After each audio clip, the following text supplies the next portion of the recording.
উপজেলা চেয়ারম্যান হয়ে 10 বছরে কয়েক হাজার কোটি টাকার মালিক, ছাত্রনেতা থেকে ভয়ঙ্কর ক্যাডার।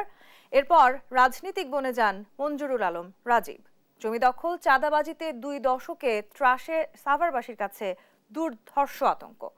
উপজেলা নির্বাচনে ভয়ে মঞ্জুরুল আলম রাজীবের সামনে প্রতিদ্বন্দ্বিতার সাহস দেখাননি কেউই। টিনের ঘর থেকে রাজ প্যালেস, রাজমহলের মালিক। শূন্য থেকে পাহাড় সম অর্থ সম্পদে রাজীব সাভারের অঘোষিত সম্রাট। রাজীব ও তার পরিবারের অবৈধ সম্পদ অর্জনের অনুসন্ধানে ধারাবাহিকে আজ থাকছে প্রথম পর্ব। সজীব রহমানের ছবিতে অনুসন্ধান করেছেন ফখরুল ইসলাম।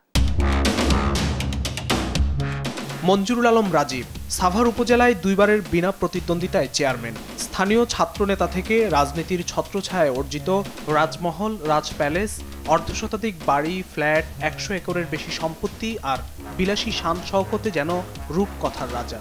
দাপট আর ত্রাসে সাভারের অঘোষিত সম্রাট।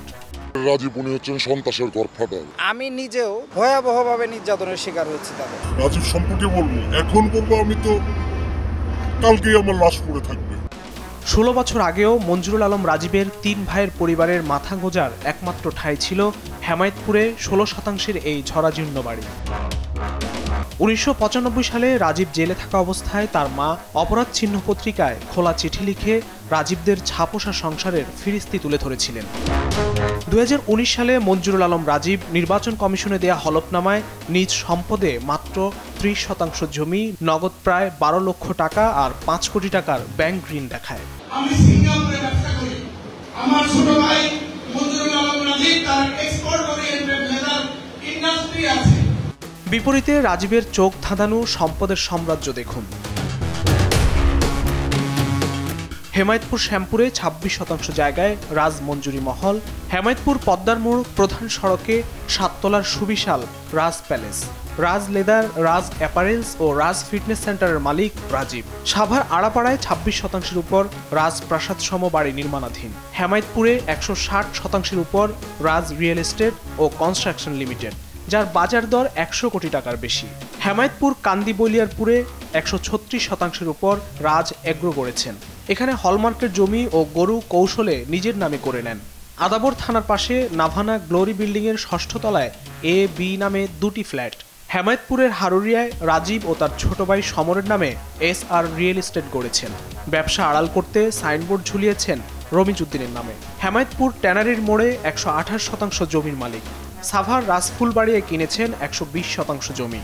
হেমায়েতপুর বাস স্ট্যান্ডের ঢাকামুখী অংশে রাজীব সমরের এই কাঁচামালের আড়তে 50%-এর মালিক রাজীব। দখলবাজ রাজীব দখলের জায়গাও ধর্মীয় কাজে ব্যবহার করতে ছাড়েননি।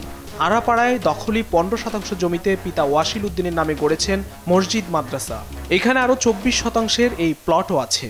অভিযোগ আছে মঞ্জুরুল আলম রাজীব কলকাতার গড়িয়ার দক্ষিণ 24 পরগনায় বালিগঞ্জ ব্রিজের সামনে বাড়ি কিনেছেন। সম্পদের মতোই রাজীবের নির্যাতনের ফিরিস্তি আরও ভয়ঙ্কর। নির্বাচনী হলফনামায় অন্তত 7টি হত্যা ও অস্ত্র মামলায় তিনি খালাস দেখিয়েছেন। 2019 সালে সাভারের হোসেনকে হত্যা করে রাজীবের ক্যাডার সাবু। এমন আরও কয়েক ডজন হত্যা নির্যাতনের মামলায় প্রত্যক্ষ ও পরোক্ষ সহযোগী রাজীব। আমি বিচার চাই, আমার রাজীবের সাথে কাজ করতে অস্বীকৃতি জানানোয় 1998 সালে সাভার পোড়াবাড়ির এই হারুনের হাত কেটে রাজীবকে উপহার দেয় তারই ক্যাডার বিল্লাল। ডাইকে নিয়ে গেছে, রাজীব ভাই যাবে গেছে, চলো যাই, রাজীব সন্ত্রাসী এটা গেছে ঘরে ঢুকে আগে ফার্স্টে গেছে বামার। এটাই না সাভারের কেউ রাজীব বা তার পরিবারের বাইরে গেলেই নির্মম নির্যাতন নেমে আসে তাদের উপর।